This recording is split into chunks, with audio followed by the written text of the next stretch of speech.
What's going on, everybody? Welcome back to episode 2 of LabCast with me and Rynot, known as Rynot916 on YouTube and Rynot926 on Twitch. The reason why we're smiling is because this is episode 2, take 2. We actually just shot episode 2, 3, and 4. I went back to look at them and realized that Streamlabs picked up none of Rynot's audio, so we're going to do this again. It's frustrating, but we're still going to try to give you the best episode that we can. And we're going to basically be pretending that we've never spoken about this before. So here we go. And like last time, or I mean, there was no last time. This is the first time for sure. So Ryan and I are both into the TCG. Obviously, we are mostly shiny hunters, and we play a lot of the games, but we both love the TCG ever since we were kids.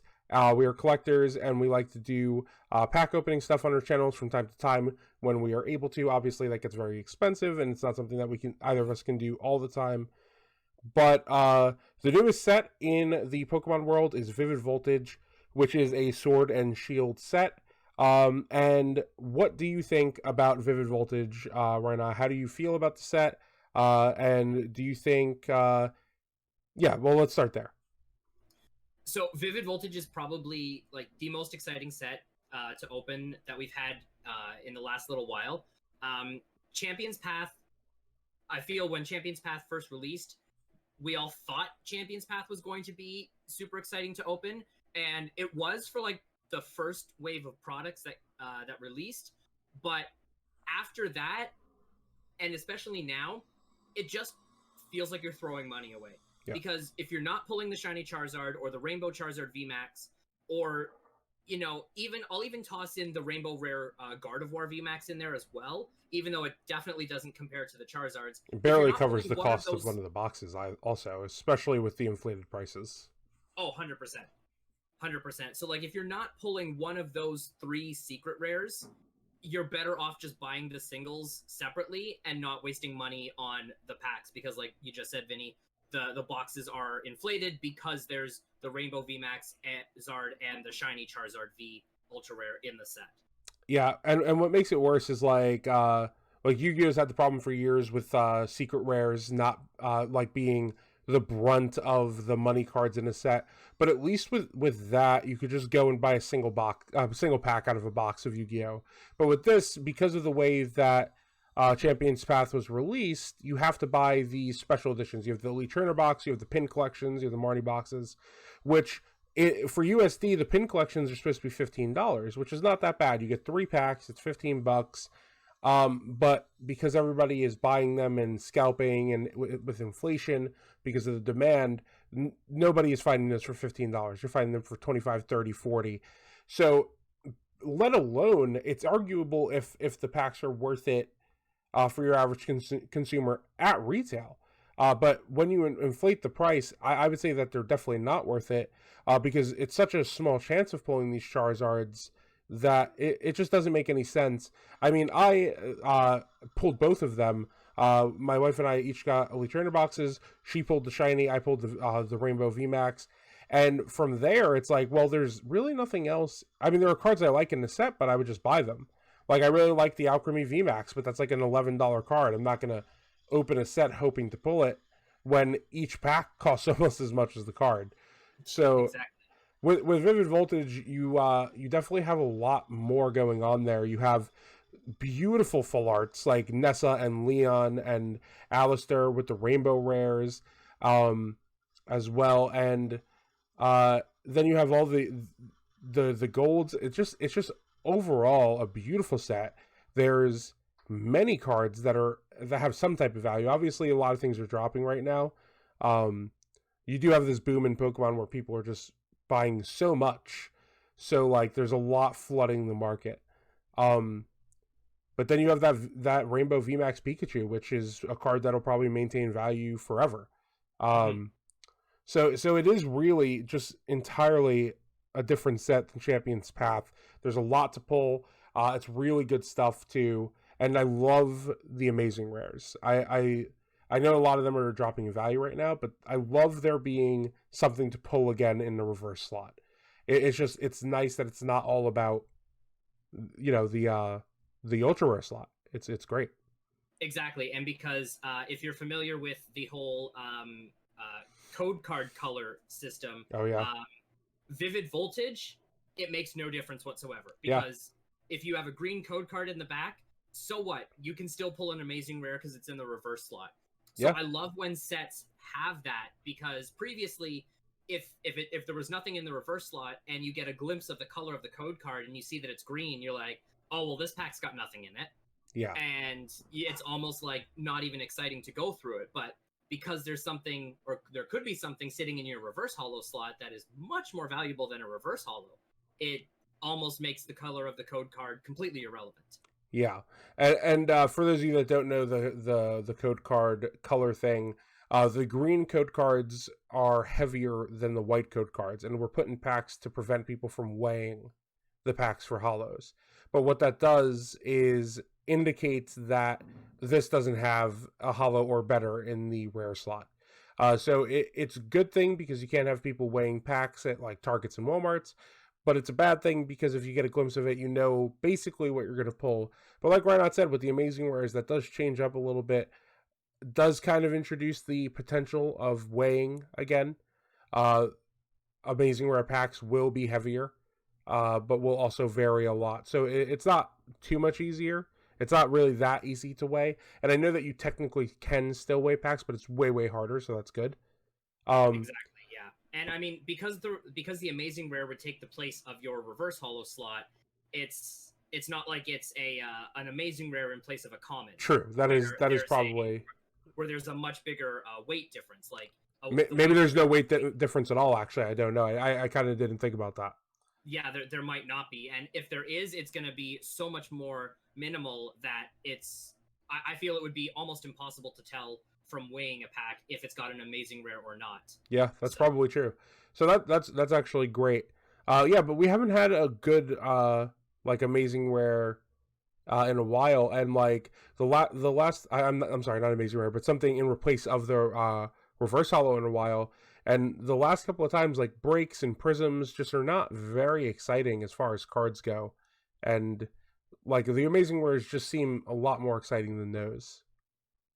that, and the other thing too is when it came to the prism stars and the breaks, if like you take the cards out of the pack, and even if you keep everything together, and if you caught a glimpse of the side, you could tell if you had a prism or a break, because the prisms had the black border, and the prisms had the black border, and the breaks were mostly like gold around the edges. But Yeah, when it comes to the amazing rares, they still have the exact same border as everything else in the pack, apart from like a full art, excuse me, like a full art or a any kind of ultra rare.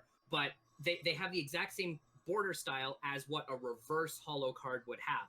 yeah. So even if you catch a glimpse of it at the side, yeah, you'll spoil on whether or not there's an ultra rare or better, but you still won't be able to tell if there's an amazing rare in it or not until you get to that card, which is Yeah. super cool. It's actually also it brings back it's nice to have non crazy cards have some type of value again, because if you look back to the original Pokemon cards, the hollows were the expensive cards. They were the rare card. You were excited to pull a hollow, but now like you pull a hollow and you're like, up, like garbage pack. And I don't love that it's like that. I wish that the hollows had more significance. I wish that they were rarer. I wish that there was value to them again. But if the hollow isn't like a regular Charizard or something these days, there's just no value to it, and it's a little disappointing because the hollows, like if you pulled a hollow, Vileplume in Jungle, or obviously a Charizard in base set, that was the valuable card. But now that we've moved on to an ultra rare, secret rare format of these packs, you just don't have that anymore. And it's nice that Amazing Rares are a little more like a normal card, but with just a little extra going on. So I do really like that. Yeah, it's super nice that also, like, we've seen that we are not just going to be limited to the 6 amazing rares that we had in Vivid Voltage. Yeah. Looking at Shiny Star V, which I cannot wait for that English set. That's going to just be So absolutely excited. insane. There's three amazing rares in that set. There's the Kyogre, the Reshiram, and the Yveltal amazing rares. Yeah. And because of the way that the our English sets are formed from the Japanese sets, basically, for anybody who's unfamiliar, there's Japan releases sets in smaller sets. So our English set is comprised of 2 Japanese sets. Yeah. So when we look at English Vivid Voltage, that's a combination of the Japanese Legendary Heartbeat set, which is the set that had the amazing rares in them, and also a combination of, it's either Astonishing or Amazing Volt Tackle. I forget what the actual name is. I don't remember the name either. But that's what our Vivid Voltage set in English is comprised of. It's those 2 Japanese sets together. Yeah. So I think that there might be another Japanese set that will release in the future that might have another 3 amazing rares in it, and then our English set will have those 6. So, but of course, that's just a theory based off of how Vivid Voltage was formed. That is how. Shiny Star V. Let's talk Shiny Star let's V. definitely talk Shiny Star V. I can't wait for that set. Yeah, so if you guys haven't seen the cards from Shiny Star V, there are, I think, 127 shiny cards in this set. And it's kind of like Hidden Fates, where you have your full art ones, which they were the GXs, but now are the Vs. And then you also have the non-full art ones, just like you did in Hidden Fates. What's really interesting about the set is that it's being released on the anniversary year of Pokemon. So it's the 25th anniversary, and that leads me to think that it's going to be released very similarly to how Generations was released, which was tied in to, like, each month they tied in a mythical Pokemon, and they would do a release of like a plush and a special box for each release, which is really interesting. It's a nice way to make sure you have product going throughout the entire year, so we don't have a lot of the shortages that we have been seeing, especially with the boom going on, with stuff like Champion's Path being nearly impossible to find. I'm really excited for them to do a release. Hopefully they do it again like Generations. So I don't think it's going to be our February set, by the way. I know a lot of people are expecting that. I don't know what else would be at this point, because I think we're caught up, aside from Shiny Star V, on sets. So I'm not really sure. Yeah, I don't think there's... everything that we had been seeing recently was supposed to be released in Shiny Star V. Yeah. So it's I don't think we've ever had a case where North America gets a set before Japan does. The interesting thing is that the Shiny Charizard full art from Champion's Path, we actually got that card in English before Japan got it, because that print in the Japanese set is in Shiny Star V. Well, that's been happening a little bit recently. They've been giving us like something a little bit before, but not much, and definitely not a whole set first. Yeah, so it's going to be really interesting to see what does come around in February. I fully agree. I don't think the English print of Shiny Star V is going to be our February set, because especially when you look at Hidden Fates, Hidden Fates was like a special edition set that was released similarly to how Champion's Path was, in like tins and collection boxes and like elite trainer boxes and things like that.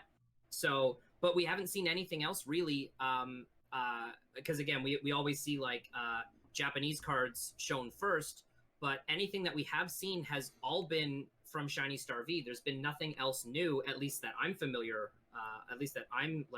with. Yeah, I don't think so either. And one thing that is interesting is we know that the English set is already being printed for Shiny Star V. Yes. I saw a couple of scans from somebody leaked them. I'm sure that they're in a lot of trouble. But there was a scan of or a picture, not even a scan, of a full art of the Grimstar V Max. The shiny Grimstar V Max from Shiny Star V. So we know that the English set is coming. That was never really in question. But it's also coming probably soon, within the next 3 to 6 months. So, I mean, February does line up, but it would be very unusual for them to release like a box set like this. It would just, it's not something we've seen before. I would be excited for it. Actually, we did kind of see it with Legendary Treasures, excuse me. That was similar-ish. That's fair. But that was at the end of the Black and White line also, not in the middle. So it's still... That's true. Yeah, I'm not sure. I mean, I'm excited to see what they do. I'm going to be getting a lot of the set either way. Um, it's very exciting. It's an opportunity for me to complete the Gen 8 Shiny Living Dex in card form, which is definitely something that I want to do.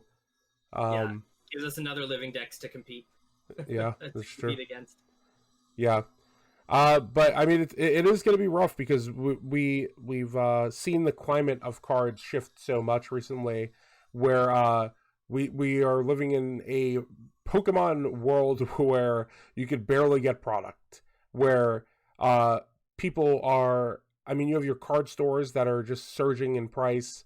You have your WalMarts and Targets and stores of the like that are being just rushed to, and everything's being bought and scalped for double, triple price, and it's just rough. It's something we've never seen before. It's a boom that's going on with just the increased interest in Pokemon this year. With you have huge content creators like especially Logan Paul, who really started the boom with his videos on base set and stuff like that, and then Logic buying that Charizard. You just have this increase in awareness, interest, uh, and price as well for everything Pokemon. And it's interesting to see how it's going to affect future sets, especially one that you know is going to be a collectible set out of the gate, like Vivid Voltage with the amazing rares in the Pikachu, or Shiny Star V, which obviously shinies are big business in Pokemon. Hmm. Yeah, Shiny Star V definitely feels like it's going to be catered more towards like a collectible set rather than a set known for its playability. Um, I think Hidden Fates only had like a couple of trainers that were in the set that were actually decently playable. But anything else in that set was basically just targeted at the collectors. And whatever the name of the English Shiny Star V set is going to be, is probably going to be very, very similar. It's going to be targeted at collectors because there is a huge like Shiny Vault subset within the set itself.